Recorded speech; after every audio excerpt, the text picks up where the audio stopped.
सभी साथियों को नमस्कार। मैं आपके संघर्षों का साथी अनिल सिंह उपस्थित हूं आप लोगों के बीच में और एक विशेष अपडेट के साथ कि आज उत्तर प्रदेश के माध्यमिक शिक्षा सेवा चयन बोर्ड या फिर जो है लोक सेवा आयोग हो या फिर आपको बता दें कि चाहे बेसिक शिक्षा परिषद हो या फिर आपको कह दें कि XYZ कोई भर्ती हो, सभी भर्तियों के पेपर आपने देखा होगा कि ज़्यादातर पर्याप्त मात्रा में आउट होते हैं और सरकार सिर्फ और सिर्फ तथाकथित, जैसा कि आप लोगों को बता दूं कि दरोगा भर्ती का पेपर आउट हुआ और जिसमें लोग ने अप्रत्याशित अंक हासिल किए। हालांकि सब मैं तो नहीं कह सकता हूं कि इस तरीके का भ्रष्टाचार, जबकि सरकार लगातार भ्रष्टाचार के मामले पर गंभीर है और इतनी गंभीर है कि टेट की परीक्षा जहां नौकरी नहीं मिलती है, जिससे विज्ञापन देना पड़ता, जिससे भर्तियों को निकालना पड़ता, उस पर सरकार जो है मजबूती से आवाज़ उठा रही है।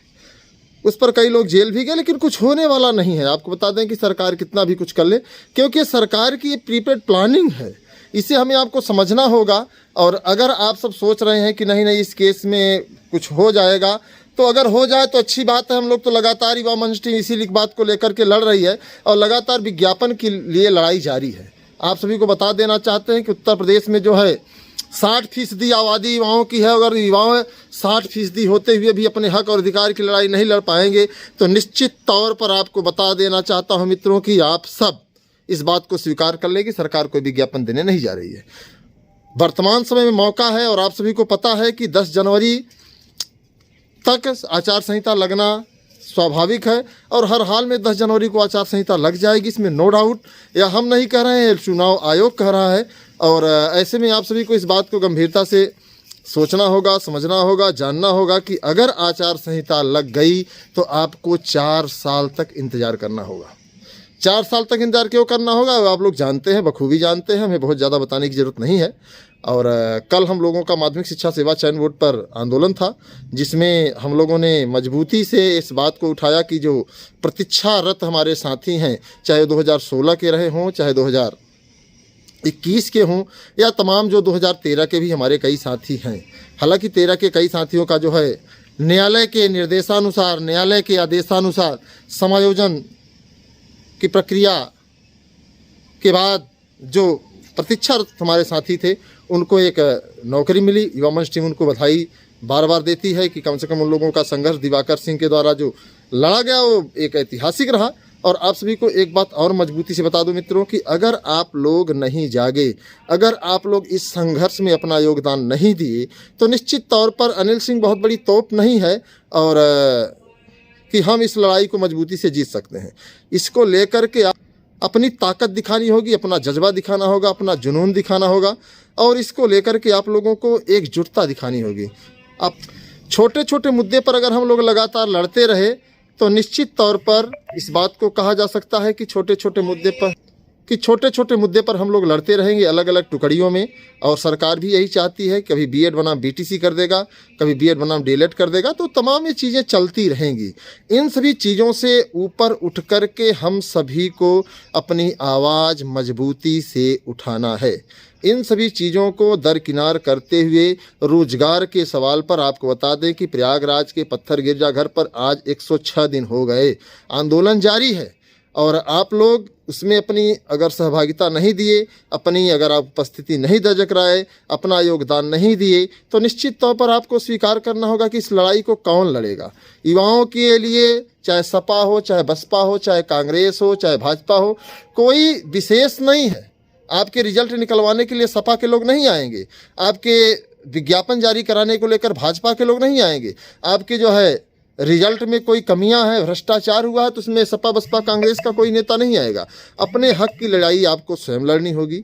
और जैसा कि आप देख भी रहे हैं कि लोग अपने हक की लड़ाई लड़ भी रहे हैं, कोई पड़ोसी नहीं आ रहा है। तो आप सब परिस्थितियों को समझिए, सामने चुनाव है। अगर हम आप सरकारों पर दबाव बना लें, अगर हम आप जो है पार्टियों पर दबाव बना लें और या अपना स्थान सुनिश्चित कर लें कि आखिर इन पार्टियों में युवाओं का स्थान कहाँ है, इन पार्टियों में युवाओं के लिए क्या वरीयता है, इन पार्टियों में या इन सरकारों में युवाओं के लिए क्या है, तो आप लोग इसको समझ सकते हैं। लेकिन अगर आप लोग नहीं समझेंगे तो निश्चित तौर पर इस बात को स्वीकार कर लिया जाएगा कि हम आप अपनी बात भी सरकार के सामने नहीं रख पा रहे हैं।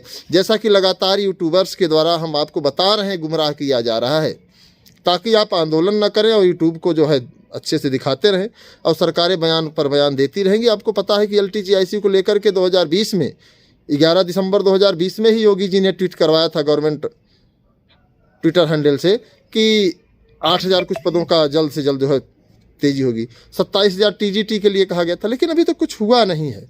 तो आप इन सब चीज़ों को देख करके लेखपाल की भर्ती कब से आ रही है आप लोग जानते ही हैं, और आई नहीं अभी। पुलिस की भर्ती कब से आ रही है, दरोगा की भर्ती कब से आ रही। तो तमाम जो आप देख रहे हैं सोशल मीडिया में चीज़ें दौड़ रही हैं, ये सिर्फ चीज़ें तथाकथित प्रायोजित हैं ताकि आप अपनी आवाज़ मजबूती से न उठा सको। अगर आप इतने पर भी जो है मौन हैं तो निश्चित तौर पर आप कहाँ हैं, कैसे हैं, इन सब चीज़ों को आपको विचार करना होगा। मैं तो सिर्फ यही चाहता हूं कि उत्तर प्रदेश का जो हमारा नौजवान है वो सरकारों से और पार्टियों से पूछे कि भाई हम आपकी पार्टी में किस स्थान पर हैं, हम आपकी पार्टी में किस जगह पर हैं, हमारे लिए पार्टी क्या करती। सही तो हम भी कह सकते हैं कि मुझे देश का प्रधानमंत्री बना जाए तो उत्तर प्रदेश के हर नौजवान को रोजगार दे दूंगा। ये तो कहना आसान है, लेकिन जो एक सवाल है कि आखिर ये पार्टियाँ युवाओं के लिए क्या विचार विमर्श लेकर आई हैं, अभी तक स्पष्ट नहीं है। बस बयानबाजी कर दें कि हमारी सरकार बनेगी तो हम ऐसा कर देंगे, उनकी सरकार बनेगी तो ऐसा कर देंगे, इनकी सरकार बनेगी तो ऐसा कर देंगे। ऐसा कोई भी कह सकता है। ऐसा आप भी कह सकते हो कि आपको अगर देश का प्रधानमंत्री बना दिया जाए तो आप ऐसा कर दोगे, लेकिन जब बना दिया जाता है तो आप उन चीज़ों को भूल जाते हो। इन सब चीज़ों को बहुत विशेष हम लोगों को रखना है, बहुत विशेष ध्यान देना है। सामने चुनाव है तो हम लोगों की लड़ाई यही होनी चाहिए कि जो प्रदेश में खाली पद हैं उन सभी खाली पदों को भरने के लिए कवायद चलनी चाहिए। संविदा जैसी जो रणनीति सरकार की चल रही है उस पर जो है हमें आपको टकराना चाहिए, क्योंकि लोकतंत्र है। और सबसे बड़ा सवाल आप लोगों के सामने है कि जो जियो का रिचार्ज पहले आप लोगों को सस्ता मिल रहा था, आज बहुत सस्ता हो गया है कि एक साधारण आदमी तो रिचार्ज नहीं करा सकता। तो धीरे धीरे, जैसे कि हिटलर ने कहा था कि अगर किसी पर राज करना है तो सबसे पहले उसको हराम की खाने की आदत डलवाइए। और आपको बता दें कि सरकार जो है जो 5 किलो गल्ला दे रही है, ये निश्चित तौर पर हराम की खाने की आदत आप लोगों की पड़वा रही। तो आप लोग इसको गंभीरता से सोचिए, समझिए, जानिए। समय बहुत कम है। अगर अब भी हम लोग नहीं जागे तो निश्चित तौर पर, और मैं आप लोगों के बीच में लाइव पर इसलिए उपस्थित हूँ कि वर्तमान समय में परिस्थितियों का आकलन करिए और सरकारों पर दबाव बनाइए, तभी उत्तर प्रदेश के जो खाली पद हैं उसको सरकार भरने के लिए काम करेगी। वरना अयोध्या के बाद काशी और काशी के बाद मथुरा, हिंदू बना मुस्लिम चलता रहेगा और हम आप उसमें जो है खुद को रिझाते रहेंगे। तो मैं आपके संघर्षों का साथी अनिल सिंह। अगर वीडियो अच्छा लगा हो तो वीडियो को अधिक से शेयर करिए, लाइक करिए, सब्सक्राइब करिए और अधिक से अधिक लोग चैनल से जुड़े ताकि आप लोगों के बीच में एथेंटिक सूचनाएं, एथेंटिक जानकारी मिलती रहे। धन्यवाद, नमस्कार।